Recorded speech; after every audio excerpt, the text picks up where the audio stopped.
আমাদের দেশে একটা প্রচলিত কথা আছে, মায়ের উপরে ওষুধ নেই। আমার মনে হয় এটা ভুল। আরে ভাই, অর্থদণ্ডের উপর কোনো ওষুধ নেই। কারণ মানুষের কাছ থেকে, পকেট থেকে কষ্টের টাকা যখন চলে যায়, তখন সে সেটা কখনো ভুলে না। এটার উপর কোনো শাস্তি নাই।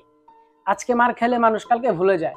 এই যেমন ধরেন, জেলখানায় অনেককে রিমান্ড দেয়, সে জেল থেকে আইসা কয়েক মাস পর বা কয়েকদিন পর এর চাইতে বেশি করে সে মনে করে আপডেট হয়েছে, সে এখন প্রমোশন পাইছে, এরকমটা আর কি। তো যাই হোক, কিছুদিন আগে আমি একটা ভুল করছি সৌদি আরবের ট্রাফিক রুলস, যার কারণে আমাকে জরিমানা দিতে হয়েছে। কোনোভাবে এটার মাপ নাই। তো অনেকে বলতে পারেন যে এগুলা কেন বলতাছি। এই যে আপনাদের সামনে যে ভিডিওটা ভাসতেছে, এটা আমাদের বাংলাদেশের। দেখেন, রেড সিগন্যাল করছে, কেউ মানছে না, অনায়াসে যাচ্ছে। মানে এমন মনে হবে আপনার, তারা বোধহয় এটা খেয়াল করেনি, তারা বোধহয় জানে না। এমনটা কিন্তু নয়, তারা রুলস অমান্য করতেছে।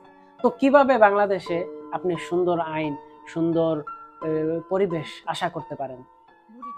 এই যে গাড়িতে যে চড়তেছে, বলতে পারেন শিক্ষিত একটা ভালো মানুষ, বলতে পারেন একটা সুন্দর পরিবেশের মানুষ, সাধারণ নিম্নয়ের মানুষ তো এখানে যেতে পারতেছে না।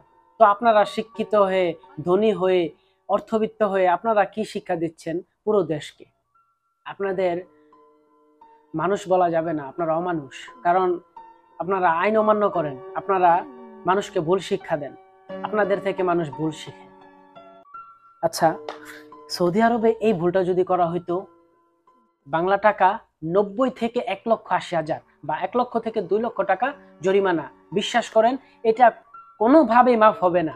আপনার যদি টাকা না থাকে, 50,000 থাকে, 50,000 কাইরা নিব, বাকি টাকা আপনার কিস্তিতে হলেও দিতে হবে, তারপর আপনি মাফ পাবেন না।